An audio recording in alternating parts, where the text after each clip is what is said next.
Michael Bublé hizo un largo recorrido desde cuando era pequeño y ayudaba a su familia en el negocio de la pesca hasta ahora que está convertido en un exitoso cantante que ha vendido millones y millones de discos.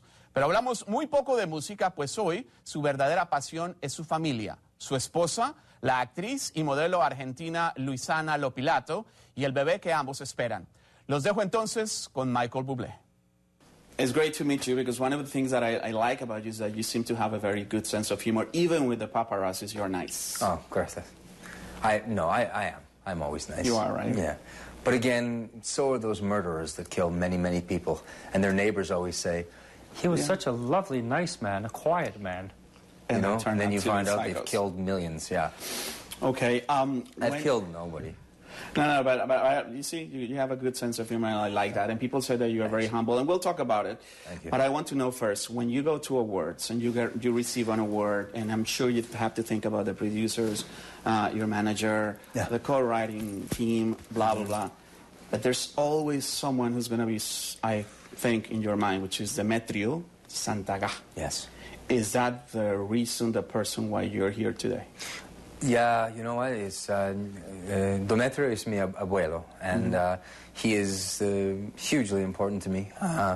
Just my idol, my friend. He just loved me a lot, you know, and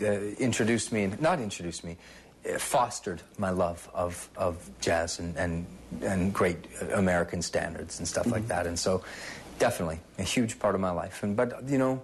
And I don't diminish his importance, but my mother and my father and my sisters and, you know, there's so many people that, you know, what's amazing is that to get to this position, people couldn't realize how many people it takes to give unconditionally. Because they do these things not because they need to or there's anything in it for them. They do it because they care about you and they love you and they believe in you. And it's amazing to me. Who was that person, the first person who listened to you? You have a story in the car and Merry Christmas, you were singing. It was your father, was your mother, was your grandfather. Well, thanks to him that you started loving the music and the jazz, etc. But who was the first person to say, you know what, you have talent? Or was it you that said, I have talent? You know, the very honest truth is that at a young age, I loved music. I was passionate about music. Even at 5 years old, 6 years old, it meant so much to me. I couldn't imagine a life without it as a fabric of my every breath, you know. But I don't think until I was about 13 did anyone really know that I really could sing. I mean, I thought I could. And then at 14, my drive didn't come from a passion for music. I would love to tell you at 14 years old that I was such a genius that I had dreamt of, you know, becoming successful. The reason I wanted to be famous is because I wanted to make out with girls so bad, you know. Is this true? Oh my God, is this absolutely true? Is it true of any man? Most men, unless they're gay. And then they don't think about trying to make out with other girls. Which my wife thought I was, but that's the truth. It really drove me. And I think that many men who are ambitious, almost all men who are ambitious for power in any business, that's a huge draw. And that was what it was for me. And the music meant all of these things for me. I was a romantic. Even at a young age, I was a romantic. And I really wanted to fall in love, you know. I wanted to meet someone, and God, I'd never kissed a girl, you know. And all of these songs gave images of this wonderful, romantic, you know, almost a movie of life, you know. And these songs were so romantic for me in that way.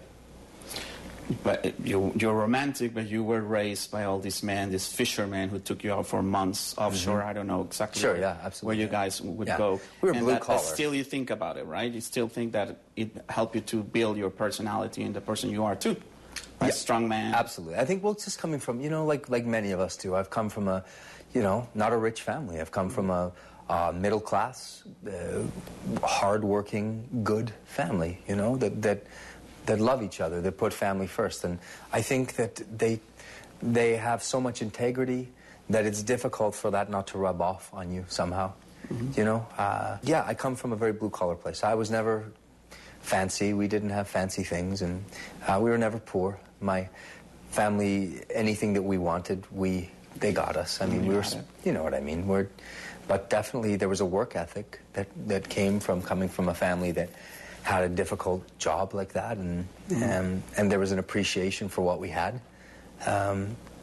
You know, I got a good mom and dad, and they had a good mom and dad. So, you know, this is something I hope that I bring to the table when I have a baby. Congratulations, by the way. Thank you very much. I did it. It worked.